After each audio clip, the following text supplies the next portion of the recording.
Live from Waterford and Dungarvan, this is Waterford at 1 News. Good afternoon, I'm Sinead. Aherne. Today's top stories. The Taoiseach urged people not to make travel plans for Christmas yet. More than 50 people were cleared from a house party in Waterford overnight. While in sport, 7 months after it was supposed to start, the Masters is underway at Augusta. People have been advised not to book flights home to Ireland for Christmas. Taoiseach Leo Varadkar has said it's too early for people to book flights home without knowing what the COVID restrictions will be. While some backbench Fianna Fáil TDs have called for an easing of restrictions, the decision will largely rest on advice from the Chief Medical Officer. Taoiseach Leo Varadkar has told the Dáil people should not make travel plans. I think in terms of people booking flights for Christmas to come home, I advise them not to do that at the moment. I know that's difficult. I know that's tough. But Christmas is 6 weeks away and it's too soon now, I think, for people to be booking flights to come home. More than 50 people were caught at a house party in Waterford City overnight. Gardaí are investigating the matter as a COVID breach. WLR's Julie Smith reports. Gardaí were on mobile patrol in the Templars Hall area at around 12:30 when they spotted a number of males. Gardaí were familiar with the address, having previously cleared a house party there. The group went into the back garden and were observed trying to gain access to the rear doors. Loud music and shouting could be heard from inside the house, and Gardaí could see a large crowd inside. They entered the back of the house under the COVID regulations and directed people to leave. Gardaí estimate that more than 50 people were present at the time. Names were taken of the tenants as well as the landlord details. A Waterford TD has hit out at the increasing numbers of people on hospital waiting lists. At the end of September, 149,000 people were waiting more than 18 months to be seen by a consultant. Speaking at the Oireachtas Health Committee, David Culnan says there doesn't seem to be a plan. Despite all of the spin and the rhetoric of all of the additional beds, all of the additional staff, year on year, inpatient and outpatient wait times are going up. Children with scoliosis are still waiting for treatment much longer than they were last year, the year before that. People waiting for pain relief across all of specialties, inpatient and outpatient wait times are on the increase. And there doesn't seem to be a plan. The CEO of the HSE is Paul Reid. What is required is a continued pathway that we're on now, which is investment in the community service, integration between acutes and community, and extra capacity in our hospital system, and extra recruitment.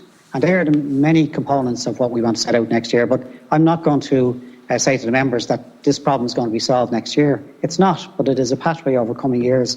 We have to continue it. A Waterford pharmacist is reminding parents that the flu vaccine is free for children between the ages of 2 and 12. There's a large and early demand for the jab among adults this year, with pharmacies and GP clinics unable to get further deliveries.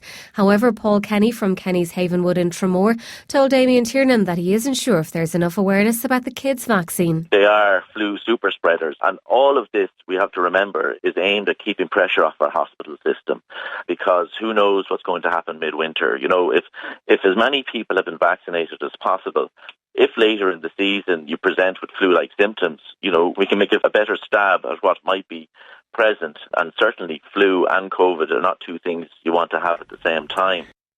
The Michael Street Shopping Centre will take 2 years to build and will be constructed in tandem with the North Quays, according to the developer. Updated plans for the city centre development were released during the summer. They include retail space, a hotel and residential units. Falcon Real Estate's Rob Cass says they envisage Michael Street like London's Carnaby Street. We have to develop and deliver Michael Street as well. We view it as more like a Carnaby Street, and we like the new plans. We're working with the council on going, how do we make it happen? It's 35-40 million of a 400 million investment. So we were saying, okay, we're committed to making it work. It's how we make it exciting, and how do we plan it that it's a different type of design that's needed. Irish Water says it's failed in keeping to a schedule promised to the EPA to deliver critical wastewater infrastructure in Ireland. It comes after a report from the Environmental Protection Agency released a report that showed there are 35 towns and villages in Ireland where raw sewage is released into the environment every day. None of the locations are in Waterford. However, the Wexford seaside towns of Duncannon, Arthurstown and Ballyhack all continue to pump raw sewage into the Suir estuary. It also identifies 113 priority areas where improvements are needed to meet EU standards. Managing Director of Irish Water, Niall Gleeson, has admitted the utility's behind schedule. We have said we would deliver against a certain schedule. We've had challenges and constraints on that, but we're not delivering to the schedule we promised to the EPA. So we are failing. There are plenty of good reasons for that, many that are beyond our control, but the EPA report is correct. A man who was convicted yesterday for abusing his ex-girlfriend both physically and emotionally has today admitted trying to get her to withdraw her complaint. The man, who can't be named to protect her identity, is awaiting sentence after being found guilty of coercive control, intimidation and multiple assault charges.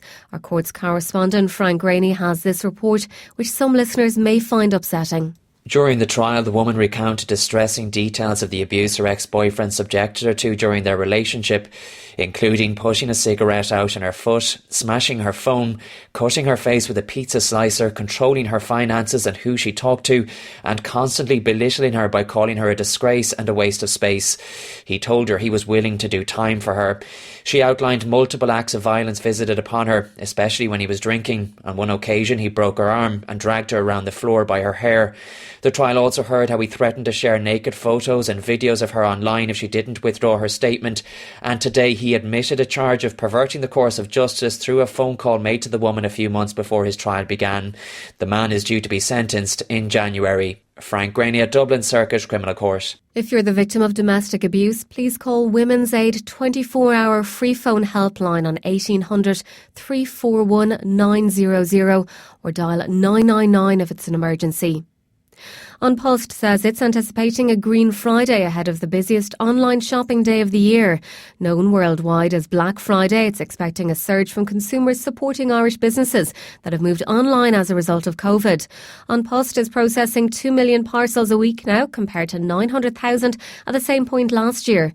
Managing Director of Letters and Parcels at An Post, Gareth Bridgman, believes a lot of that traffic could be maintained after COVID. What we're expecting is, I talk to my international counterparts and we analyse all the data, and all the data is telling us that 75% of the additional traffic which has come online will stay there, because once people start buying online, they see the value of it, they see that they can get the value for money, the choice, the convenience. WLR Sport. With Virgin Media, George's Street, Waterford. 1 gig broadband from Virgin Media. The fastest just got faster. A very good afternoon from the sports desk. I'm Nigel Kelly. We'll start with golf, where the rescheduled Masters tournament is underway at Augusta. There's 4 Irish players in the field: Rory McIlroy, Shane Lowry, Graham McDowell and the Cork amateur James Sugru. Lowry is teed off a few moments ago alongside Tiger Woods and Andy Ogletree. McIlroy is out alongside the world number 1 Dustin Johnson and Patrick Cantley from 5 o'clock, and Sugru is in the company of Jose Maria Olabasal and Andrew Putnam. They tee off at 5:10, while at 6:20 McDowell tees off alongside Siwoo Kim and Nate Lashley. Tiger Woods is attempting to win a 6th green jacket. My body's feeling better than it did last year, so it was a little bit easier to hit those shots. Hopefully this year, I'll be as consistent as I was last year. Last year I was able to hit a lot of really good iron shots, and I putted great. I had a great feel of the greens. In soccer, the Republic of Ireland take on England in a friendly international at Wembley tonight. Kick-off at 8 o'clock. Callum Robinson will miss the match after testing positive for COVID-19. The Liverpool and England defender Joe Gomez will also be sidelined after suffering a knee injury in training. The injury could be serious and is a headache for Jurgen Klopp, as Virgil van Dijk is also out for the foreseeable future, while Greg Clark has resigned as Vice President of Football's world governing body, FIFA. He also stepped down from his role as Chairman of the English FA on Tuesday over discriminatory comments. Clark had hoped to stay on as UEFA's representative on the FIFA Council for a few more months. Moving to Gaelic Games and hurling, where Waterford are aiming for their first Munster title in 10 years on Sunday when they take on Limerick in Semple Stadium. Daisha number 1 Stephen O'Keefe was glad to get a long way to a championship win on board against Cork 2 weeks ago. I suppose relief is the first word that comes to mind. I suppose when the final whistle went, it was great to get a win. Obviously, they've been few and far between last year or so. So we've worked very hard, and I suppose just happy to come out on the right side of it. We'll have live coverage of the game on WLR thanks to George Corbett's Skoda, with Kieran O'Connor and Shane Aherne calling the action. Moving to Camogie, where the Waterford team face Tipperary this Saturday for an All-Ireland quarter-final in Páirc Uí Chaoimh. Having lost to Kilkenny in their opening game, the Daisha have gone on to beat Limerick and Westmeath to seal their spot in the knockout rounds. Coming out of Club Camogie and moving up to the pace of inter-county games was not as easy as the team might have hoped, and that's according to the two-time All-Star Beth Carton. Well, we were playing Club Camogie, a lot of us. We were out of the inter-county scene, and maybe it took us that game to get up to the pace, and we've done a nice bit in between. We had a week off there after Limerick game, and we done a good hard week there as well. So look, as it goes on, we seem to be improving, so definitely the longer we can go, the better. And look, everything's in place for us there, so it's just about us turning up and performing on the day. Throwing in Cork this Saturday is at 2:45, and we'll have live updates on the game on WLR. Sports news on WLR is thanks to Virgin Media Waterford. WLR asks you to keep Waterford safe by staying at home and travelling for essential purposes only.